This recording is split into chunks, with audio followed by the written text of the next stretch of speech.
नमस्कार दोस्तों, स्वागत है आपका हमारे इस चैनल पे जहां हम आपको पौराणिक कथाएं सुनाते हैं। दोस्तों, भीष्म पितामह के बारे में तो आप सब जानते ही होंगे। आज हम आपको उनके बारे में कुछ रहस्यमयी बातें बताएंगे।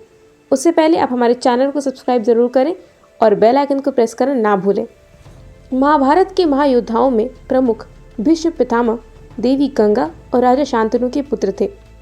स्वर्गलोक में ब्रह्मा जी द्वारा दिए गए एक शाप के कारण देवी गंगा और शांतनु को पृथ्वी पर जन्म लेना पड़ा था। इनकी 8वीं संतान थे देवव्रत, जो आगे चलकर भीष्म और फिर भीष्म से भीष्म पितामह बने। भीष्म पितामह आजीवन कुंवारे रहे। इनके ब्रह्मचर्य का कारण अपने पिता का विवाह कराने के लिए दी गई प्रतिज्ञा थी। जब भीष्म का जन्म हुआ तो उनकी माता गंगा ने उन्हें अपने साथ लेकर स्वर्गलोक लौट गई। गंगा ने अपने इस पुत्र का नाम देवव्रत रखा था। देवव्रत के जन्म के बाद गंगा को शाप से मुक्ति मिल गई थी, लेकिन राजा शांतनु को अभी पृथ्वी पर ही रहना था। स्वर्ग में गंगा ने अपने पुत्र को देवताओं और देव ऋषियों से शिक्षा दीक्षा दिलाई। गंगा के जाने के बाद राजा शांतनु ने दूसरा विवाह नहीं किया, बल्कि गंगा और अपने पुत्र के लौटने की प्रतीक्षा करते रहे। फिर 16 साल बाद एक दिन गंगा प्रकट हुई और उनके साथ राजकुमार देवव्रत भी थे। देवव्रत को उनके पिता शांतनु को सौंपकर गंगा फिर से स्वर्गलोक को लौट गई। एक दिन अपने पुत्र देवव्रत को लेकर राजा शांतनु शिकार पर गए। वहाँ शिकार करते करते शांतनु अपने पड़ाव से काफ़ी आगे निकल गए और देवव्रत पड़ाव पर ही रुके रहे। शांतनु ने रास्ते में एक जगह यमुना किनारे नाव के साथ एक अत्यंत सुंदर स्त्री को देखा, जिसे देखकर वह मंत्रमुग्ध हो गए।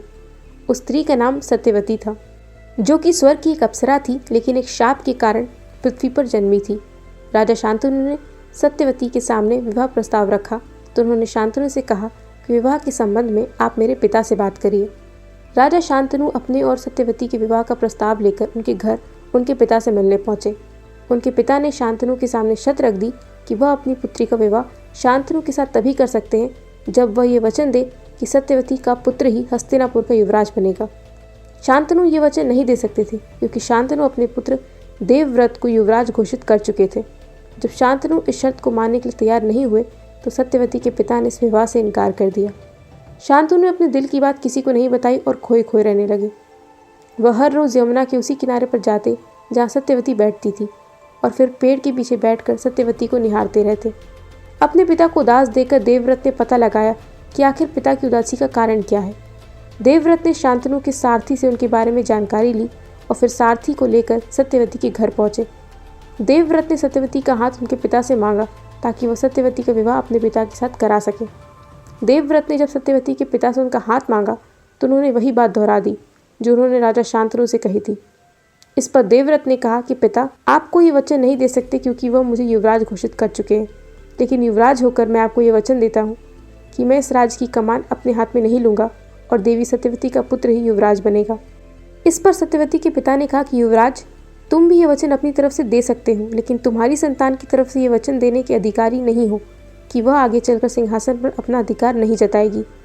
तब भीष्म ने प्रतिज्ञा की कि वह आजीवन कुंवारे ही रहेंगे, न उनकी कोई संतान होगी और न ही सिंहासन को लेकर कोई विवाद उपजेगा। सत्यवती के पिता निषाद राज के सामने आजीवन ब्रह्मचर्य का पालन करने की प्रतिज्ञा लेकर देवव्रत सत्यवती को अपने साथ लेकर अपने पड़ाव पर लौट आए। जब राजा शांतनु को अपने पुत्र की इस प्रतिज्ञा के बारे में पता चला तो वह बहुत व्यथित हुए। इस भीषण प्रतिज्ञा के कारण ही उन्होंने अपने बेटे को भीष्म कहा। फिर सत्यवती और शांतनु अपने पुत्र देवव्रत को भीष्म कहकर ही पुकारने लगे।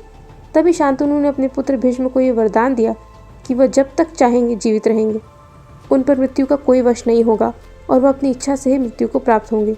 इस तरह गंगा और शांतनु के पुत्र देवव्रत से भीष्म कहलाए। पिता से प्राप्त वरदान के कारण भीष्म को महाभारत के महायुद्ध में बाणों की शैया पर लेटना पड़ा और पौत्र के हाथों वीर गति प्राप्त हुई। दोस्तों, आपको हमारी वीडियो कैसी लगी हमें कमेंट बॉक्स में ज़रूर बताएं। आप और कौन सी पौराणिक कथाएं सुनना चाहते हैं, ये भी हमें कमेंट बॉक्स में ज़रूर लिखें। धन्यवाद।